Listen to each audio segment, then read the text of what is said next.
Good morning. સ્વાગત છે exam today પર 10 જૂન 2026 ડેલી કરંટ અફેર. તો છેલ્લે સુધી વિડીયો સાથે બની રહેજો. કરંટ અફેર્સ ઇમ્પોર્ટન્ટ ટોપિક છે, દરેક એક્ઝામમાં પ્રશ્ન પૂછવામાં આવે છે. ટોપિક પર આવીએ.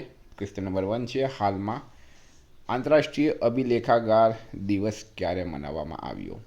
તો દર વર્ષે 9 જૂને આ દિવસ મનાવાય છે. ઐતિહાસિક અને મહત્વપૂર્ણ દસ્તાવેજ જાળવણીના મહત્વ વિશે લોકો, સમાજ અને સરકારોમાં જાગૃતિ લાવવા અને 9 જૂન 1948ના રોજ યુનેસ્કોના આશ્રય હેઠળ આંતરરાષ્ટ્રીય આર્કાઇવ્સ પરિષદની સ્થાપનાની યાદમાં દર વર્ષે 9 જૂને આંતરરાષ્ટ્રીય આર્કાઇવ્સ દિવસ ઉજવાય. હાલમાં કોને UN military gender advocate of the year award 2025 એનાયત કરવામાં આવ્યો? તો રાઇટ આન્સર છે મિત્રોમાં અભિલાષા બરાક. તેઓ હાલમાં લેબનોનમાં યુએન પીસકીપિંગ મિશનમાં સેવા આપી રહ્યા છે. મેજર અભિલાષા બરાક આ એવોર્ડ મેળવનારી ત્રીજી ભારતીય અંગરક્ષક બન્યા. સુમન ગોગવાની 2019માં પ્રથમ હતા અને રાધિકા સેન 2023માં સેકન્ડ હતા. મંગોલિયામાં યોજાયેલી વર્લ્ડ રેસલિંગ ચેમ્પિયનશિપ 2026માં ભારતીય કુસ્તીબાજ નેહા સાંગવાને કયો મેડલ જીત્યો? તો મિત્રો આપણે ગોલ્ડ મેડલ જીત્યો છે. અને ટોટલ મેડલની વાત કરીએ તો કુલ મેડલ ભારતે 17 જીત્યા. એમાં 8 ગોલ્ડ, 3 સિલ્વર અને 6 બ્રોન્ઝ છે. આયોજન થયું છે ઉલાન બટાર, મંગોલિયા ખાતે. હાલમાં ગુજરાતના નવા ડીજીપી કોણ બન્યા? તો ગુજરાતના પોલીસ વડા બની ગયા છે જ્ઞાનેન્દ્રસિંહ મલિક. એમને GS મલિક તરીકે પણ ઓળખવામાં આવે છે. મિત્રો, આવનારી તમામ પરીક્ષાઓ માટે ફોરેસ્ટ છે, તમારી CCની એક્ઝામ છે, સાથે ગ્રુપ Dની એક્ઝામ છે, બરાબર.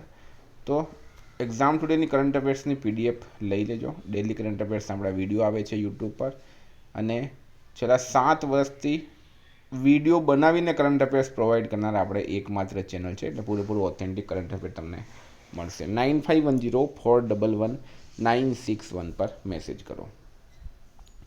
હાલમાં ફ્રેન્ચ ઓપન 2026નો પુરુષ સિંગલ્સ ખિતાબ કોણે જીત્યો છે? તો એલેક્ઝાન્ડર ઝેવરેવ રાઇટ આન્સર છે. મિત્રો, જર્મની દેશના છે એલેક્ઝાન્ડર ઝેવરેવ. ઉપવિજેતા બન્યા છે ફ્લાવિયો કોબોલી. સ્થળ છે સ્ટેડ રોલેન્ડ ગેરોસ પેરિસ, અને આ ઝવેરેવનો પ્રથમ ગ્રાન્ડ સ્લેમ ટાઇટલ છે. હાલમાં હાન સેઓંગ સુકને કયા દેશના વડાપ્રધાન તરીકે નિયુક્ત કરવામાં આવ્યા? તો દક્ષિણ કોરિયા રાઇટ આન્સર છે, બરાબર. હાન સેઓંગ સુક કયા દેશના વડાપ્રધાન? દક્ષિણ કોરિયા રાઇટ આન્સર છે આમાં. રાષ્ટ્રીય પુરસ્કાર વિજેતા સલીમ કુમારનું અવસાન થયું છે. તેઓ કોણ હતા? તો મિત્રો, પ્રખ્યાત મલયાલમ અભિનેતા અને નેશનલ એવોર્ડ વિજેતા સલીમ કુમારનું હાલમાં નિધન થયું છે. આપણે એમને શ્રદ્ધાંજલિ આપીએ. હાલમાં કોણે SAFF મહિલા ચેમ્પિયનશિપ 2026નો ખિતાબ જીત્યો છે? તો પ્રશ્ન છે SAFF, બરાબર. તો રાઇટ આન્સર છે મિત્રો ભારત દેશે. India women's national football team વિજેતા બની છે. આમાં ઉપવિજેતા છે બાંગ્લાદેશ. સ્થળ છે માર્ગોઆ, ગોવા, અને ભારતે 7 વર્ષ બાદ આ ખિતાબ જીત્યો છે, બરાબર. South Asian football federation. હાલમાં કઈ સ્પેસ એજન્સી વિશ્વનું સૌથી ઝડપી ઉડતું વિમાન X-59 વિકસાવ્યું? તો નાસા. અમેરિકાની સ્પેસ એજન્સી નાસાએ, બરાબર, વિશ્વનું સૌથી ઝડપી ઉડતું પ્રયોગાત્મક સુપરસોનિક વિમાન X-59નો વિકાસ નાસા દ્વારા કરવામાં આવ્યું છે. આ વિમાન નાસાના ક્વિસ્ટ મિશનનો ભાગ છે. તેની મહત્તમ ગતિ લગભગ મેક 1.4 આશરે 1510 કિલોમીટર પ્રતિ કલાક છે. હાલમાં સિપ્રીની રિપોર્ટ મુજબ ભારત પાસે કેટલા પરમાણુ હથિયાર? તો 190, બરાબર. ભારત પાસે 190 પરમાણુ હથિયારો. એક વર્ષમાં 12નો વધારો થયો. 4400 પરમાણુ હથિયારો સાથે રશિયા પહેલા નંબર પર છે. ચીન 620 પરમાણુ હથિયારો સાથે દુનિયામાં ત્રીજા ક્રમે 2 વર્ષમાં 60નો ઉમેરો કર્યો. પાકિસ્તાન પાસે લગભગ 170નો. હાલમાં ભારતીય વિદ્યા ભવનના નવા અધ્યક્ષ તરીકે કોની નિમણૂક કરવામાં આવી?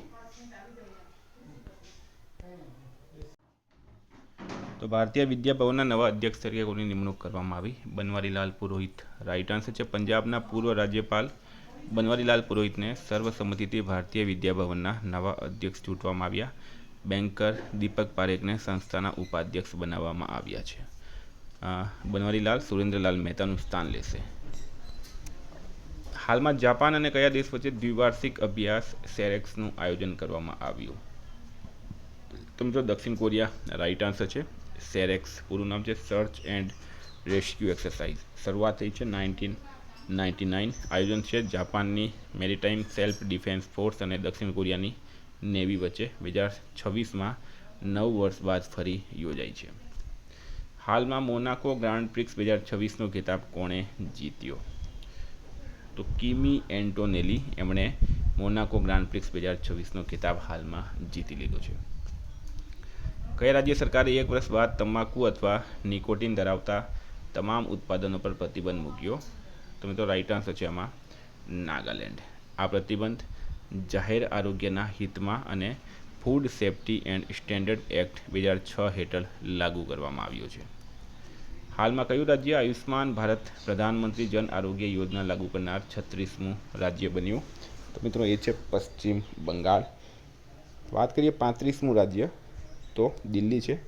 34મું ઓડિશા હતું. પ્રધાનમંત્રી જન આરોગ્ય યોજના હેઠળ પાત્ર પરિવારોને દર વર્ષ ₹5 લાખ સુધીની કેશલેસ આરોગ્ય સુવિધા મળે છે. શરૂઆત થઈ છે 23 સપ્ટેમ્બર 2018ના રોજ. કઈ બેંકને એઆઈ પ્લેટફોર્મ માટે ફિનાકલ ગોલ્ડ એવોર્ડ મળ્યો? એઆઈ પ્લેટફોર્મ માટે ફિનાકલ ગોલ્ડ એવોર્ડ કોને મળ્યો છે મિત્રો? જમ્મુ કાશ્મીર બેંકને. જમ્મુ અને કાશ્મીર બેંકે મુંબઈમાં યોજાયેલા ફિનાકલ ઇનોવેશન એવોર્ડ્સ 2026માં ગોલ્ડ એવોર્ડ જીત્યો છે. ફિનાકલ ઇનોવેશન એવોર્ડ્સનું આયોજન ઇન્ફોસિસ ફિનાકલ દ્વારા કરવામાં આવે છે. તો મિત્રો વાત કરીએ આપણે રિવિઝનની. આ હતા કરંટ અફેર્સના પ્રશ્નો. 9 જૂન 2026 રિવિઝન. વિશ્વ મહાસાગર દિવસ ક્યારે ઉજવવામાં આવ્યો? 8 જૂને. ભારતીય વાયુસેનાના આગામી ઉપાધ્યક્ષ તરીકે કોની નિમણૂક કરવામાં આવી? આશુતોષ દીક્ષિતની. ગુજરાતી ભાષાના 10 સર્જકોને કોના હસ્તે પારસચંદ્રક એવોર્ડ મળ્યો? આચાર્ય દેવવ્રત. 2 દિવસીય કલિંગ સાહિત્ય મહોત્સવની 4th આવૃત્તિ હાલમાં ક્યાં પૂર્ણ થઈ? કાઠમંડુમાં. કોના દ્વારા લખાયેલ વેન ઓડિટ મેટર્સ નામનું પુસ્તક પ્રકાશિત થયું છે? વિનોદ રાય. હાલમાં શિક્ષણ મંત્રાલય દ્વારા કઈ યુનિવર્સિટીને સમગ્ર ભારતમાં તેની શાખાઓ ખોલવાની સત્તાવાર મંજૂરી આપવામાં આવી? લિવરપુલ. ભારત અને કયા દેશ વચ્ચે યુપીઆઈ લિંક શરૂ કરવામાં આવી? નેપાળ. રાઈટ આન્સર છે. ફ્રેન્ચ ઓપન 2026માં મહિલા સિંગલ્સનો ખિતાબ જીત્યો છે મીરા એન્ડ્રીવા. કયા રાજ્યની સરકારે વેત્રી તમિઝગમ વિઝન ડોક્યુમેન્ટનું અનાવરણ કર્યું? તમિલનાડુ.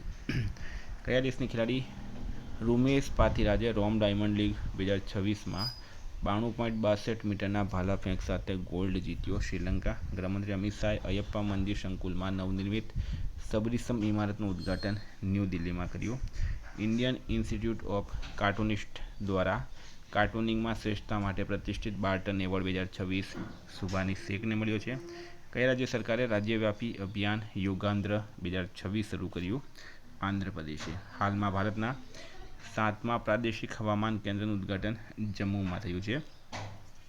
યુકેની લિવરપુલ યુનિવર્સિટી ભારતમાં તેનું પ્રથમ કેમ્પસ બેંગલુરુમાં સ્થાપિત કરશે. મિત્રો ગઈકાલે પ્રશ્ન પૂછાયો, હાલમાં ભારત અને કયા દેશે ક્રિટિકલ મિનરલ્સની સપ્લાય ચેન ઓબ્ઝર્વેટરી શરૂ કરી? તો રાઈટ આન્સર તો મિત્રો ઇંગ્લેન્ડ. બરાબર.